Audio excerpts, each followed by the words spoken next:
నమస్తే friends, welcome back to blossom channel. బ్రహ్మకమలం పువ్వులండి. పూజ రూమ్లో పెడితే ఎంత అందంగా ఉన్నాయో చూడండి. రాత్రి సమయంలోనే పూసే బ్రహ్మకమలము అరుదైన దివ్యమైన పువ్వు అండి. ఇది రాత్రి సమయంలో కొన్ని గంటలు మాత్రమే వికసిస్తుంది. తెల్లవారేసరికి వాడిపోతుంది, మెత్తగా ముడుచుకుపోతుందండి. హిందూ పురాణాల ప్రకారం ఇది సృష్టికర్త అయిన బ్రహ్మదేవునికి ఎంతో ప్రీతికరమైనదిగా భావిస్తారు. హిమాలయ పర్వత ప్రాంతాలు, ఉత్తరాఖండ్ లోయల్లో ఇది ఎక్కువగా కనిపిస్తుంటాయి. ఉత్తరాఖండ్ రాష్ట్ర పుష్పం అండి ఈ బ్రహ్మకమలం.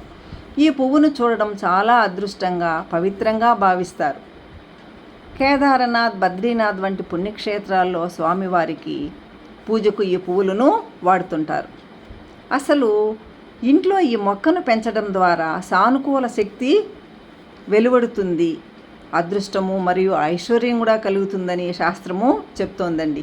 చాలా సువాసభరితమైన పువ్వు. బ్రహ్మదేవుడు విష్ణువు యొక్క నాభి నుండి వచ్చే కమలం నుండి జన్మించాడని చెప్తుంటారు. ఈ పువ్వు దానికి చిహ్నమండి. మరొక పురాణము, శివుడు వినాయకుని తలను ఖండించి ఏనుగు శిరస్సును పెట్టినప్పుడు సృష్టికర్త అయిన బ్రహ్మకమలం ద్వారా అమృతాన్ని తీసి వినాయకునికి ప్రాణం పోశారని చెప్తుంటారండి.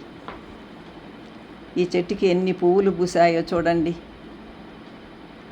మా ఫ్రెండ్ వాళ్ళ ఇంట్లో పూసాయండి ఈ పువ్వులన్నీ. ఎంత అందంగా, అద్భుతంగా ఉన్నాయో పువ్వులు చూస్తుంటే.